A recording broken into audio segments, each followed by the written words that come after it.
Every time a central bank official opens their mouth, millions of people twitch.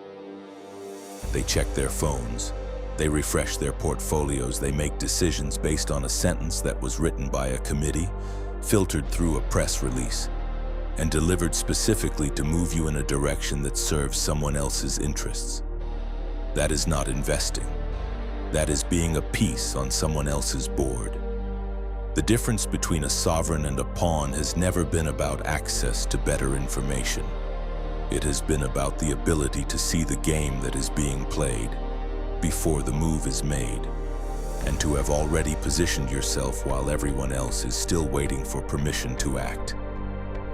Machiavelli wrote that men are controlled not by force but by appearances. The prince who survives is not the strongest man in the room. He is the man who understands what others believe to be true and acts on the gap between that belief and reality. Right now, that gap is enormous, and most people are standing in it, completely unaware. Here is the inner failure that makes all of this possible. The Stoics called it Pathê, the unexamined passions that override reason. Fear, greed, the desperate need to feel certain in an uncertain world. Marcus Aurelius spent years in his private journal dismantling these passions. Not because he was weak, but because he understood that an undisciplined mind is a liability in any high-stakes environment. He wrote, "The first rule is to keep an untroubled spirit. The second is to look things in the face and know them for what they are." Most people violate both rules every time a macro headline crosses their feed. Their spirit is troubled the moment the number is different from what they expected, and they do not look at the thing clearly. They look at the reaction to the thing, which is a completely different and far more dangerous object. When you react to a Fed announcement, you are not reacting to monetary policy. You are reacting to the market's reaction to the market's prior expectation of monetary policy. You are 3 layers removed from reality, operating on pure narrative. And narrative, as every Machiavellian student of power knows, is a tool of control. The people who build the narrative are not confused by it. They are watching you from outside it, reading the herd and positioning accordingly. This is the game as it actually is. Central banks do not simply set rates and step back. They communicate in a language designed to manage expectations, what economists call forward guidance. Every word in a policy statement has been debated, weighted, and chosen. The goal is not transparency.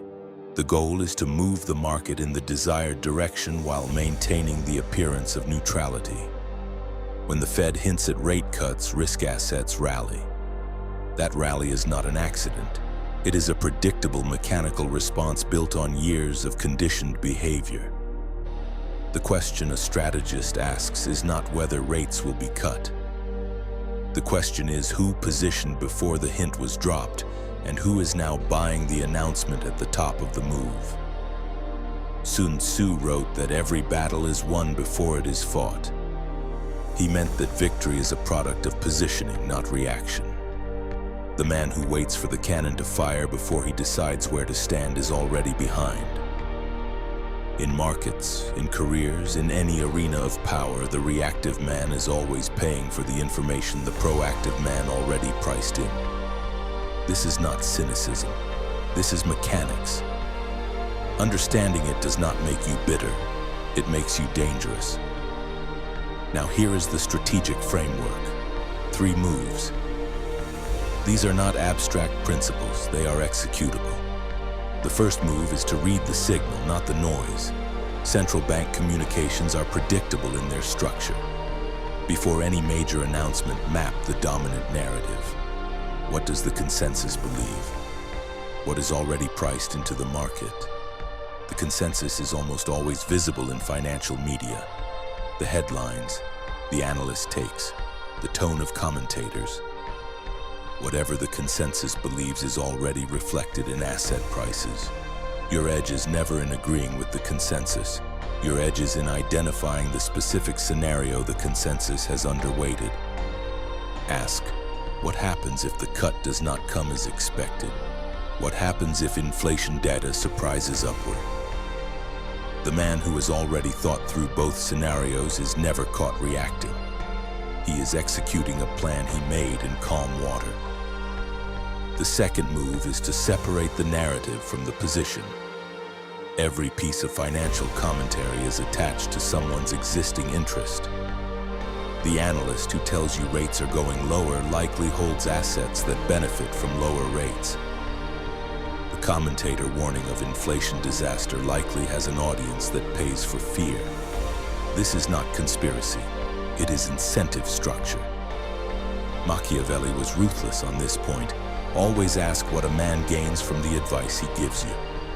Not because all advisors are corrupt, but because no man sees the board without the filter of his own position. Strip the narrative down to its bare mechanical claim. Then ask what has to be true for that claim to pay out, and whether that series of conditions is actually likely or merely plausible. Plausibility is the currency of narrative. Probability is the currency of strategy. The third move is to act in advance on your own analysis, then hold without flinching. This is where Stoic discipline and Machiavellian strategy fuse into something powerful. Most people identify the right move and then hesitate, waiting for confirmation, for permission, for the crowd to validate their read. By the time the crowd validates it, the move is over. Epictetus taught that the obstacle to action is almost never a lack of knowledge. It is the fear of being wrong before others catch up to your thinking. The sovereign tolerates that discomfort. He makes the position, documents his reasoning, sets his conditions for being wrong, and then does not move until those conditions are met. He is not rigid. He is committed with a contingency. That is the difference between stubbornness and strategy. These three moves, read the signal, not the noise, separate narrative from position, act early and hold without flinching, are not unique to financial markets. They are the operating system of any man who refuses to be played. They work in negotiations, in organizational politics, in any environment where information is asymmetric and narratives are manufactured. The man who masters this pattern in one domain carries it into every domain of his life. This is the shift. The pawn waits for certainty before he acts, and by the time certainty arrives, someone else has already taken the position he was waiting to take. The sovereign accepts that certainty is a luxury sold to people who can be moved.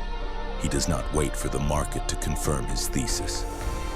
He builds his thesis from first principles, positions with discipline, and watches the herd arrive at the conclusion he reached in silence 3 months earlier. Marcus Aurelius commanded the most powerful empire in the world and spent his private hours writing about the dangers of being controlled by external events. Not because he was detached from power, but because he understood that a man who can be made to react can always be made to act against his own interest.